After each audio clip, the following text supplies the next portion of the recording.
Annamalai permanent. பிரதமர் மோடி தமிழகம் வந்துள்ள நிலையில் அண்ணாமலை அவர்களை குறித்த பரபரப்பான தகவல்கள் வெளியாகி உள்ளது. பிரதமர் மோடி அவர்களை டெல்லிக்கு சென்று சந்தித்த எடப்பாடி பழனிசாமி அவர்கள் பிரதமர் மோடியே தமிழகம் வந்துள்ள நிலையில் அவரை வரவேற்க எடப்பாடி பழனிசாமி செல்லாதது தற்போது அவர் கூட்டணி குறித்து எந்த மனநிலையில் உள்ளார் என்பதை உணர்த்துகிறது.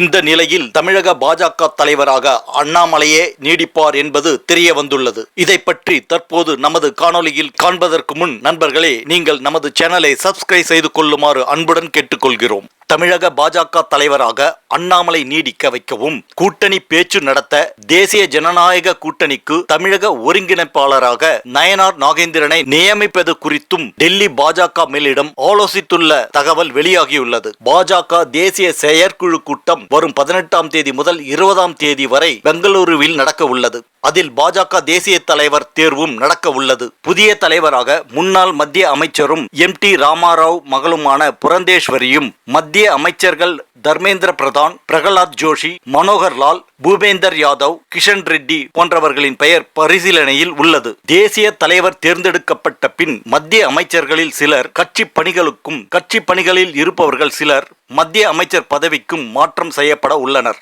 தமிழகத்தில் 2026ஆம் ஆண்டின் சட்டசபை தேர்தலில் அதிமுகவை கூட்டணியில் சேர்க்கும் முயற்சியில் மத்திய உள்துறை அமைச்சர் அமித்ஷா ஈடுபட்டுள்ளார். சமீபத்தில் டெல்லியில் உள்ள தன் வீட்டிற்கு அதிமுக பொதுச் செயலாளர் பழனிசாமியை அழைத்து பேசினார் அமித்ஷா. அண்ணாமலையை தலைவர் பதவியில் இருந்து நீக்குவதற்கு அதிமுக தரப்பில் பாஜக மேலிட தலைவர்களிடம் வலியுறுத்தப்பட்டது.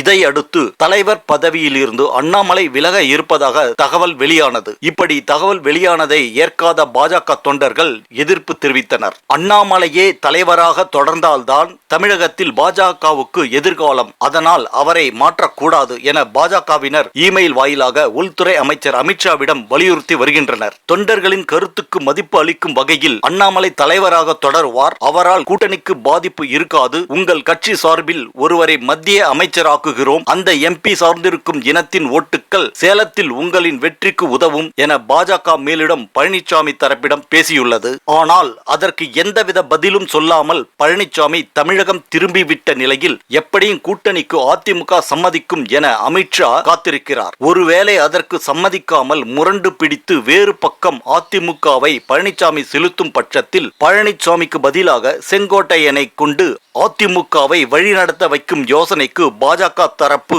வந்திருக்கிறது. இதையடுத்தே சமீபத்தில் டெல்லி சென்ற முன்னாள் அமைச்சர் செங்கோட்டையன் மத்திய நிதியமைச்சர் நிர்மலா சீதாராமனை சந்தித்தார். அமித்ஷாவையும் ரகசியமாக சந்தித்து தமிழகம் திரும்பியது குறிப்பிடத்தக்கது. செங்கோட்டையின் தலைமையிலான அதிமுகவுடன் பாஜக கூட்டணி வைத்துக் கொள்ளவும் பாஜகவிடம் வலுவான திட்டம் இருப்பதாக அக்கட்சியினர் கூறுகின்றனர். இதனால் பாஜகவின் தேசிய தலைவர் தேர்வுக்கு முன்னதாக தமிழக பாஜக தலைவராக அண்ணாமலையை நீடிக்க வைக்கலாம் என்ற முடிவுக்கு அமித்ஷா வந்திருப்பதாக கூறப்படுகிறது. அதனால் அண்ணாமலைக்கு அடுத்த நிலையில் உள்ள நயினார் நாகேந்திரனை மத்திய அமைச்சராக்குவது அல்லது தேர்தல் கூட்டணி பேச்சு நடத்த தேசிய ஜனநாயக கூட்டணிக்கு தமிழக ஒருங்கிணைப்பாளராக நியமிக்கலாம் என டெல்லி மேலிடம் ஆலோசித்துள்ளதாக தெரிகிறது. இந்த நிலையில் பிரதமர் மோடி தமிழகம் வந்திருக்கிறார். அடுத்து அண்ணாமலை உடனே டெல்லி செல்ல உள்ளார். அங்கு அமித்ஷாவை சந்தித்து பேச உள்ளார். பின்னர் 9ஆம் தேதி மாநில தலைவர் பதவி நீட்டிப்பு குறித்தும் ஒருங்கிணைப்பாளர் பதவிக்கான அறிவிப்பு குறித்தும் வெளிவர வாய்ப்பு உள்ளது என்றும் பேசப்படுகிறது.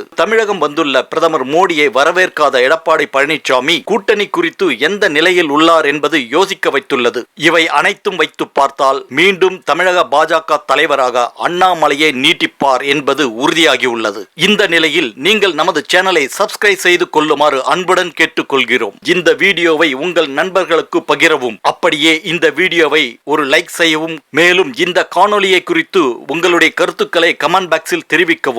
நன்றி, வணக்கம்.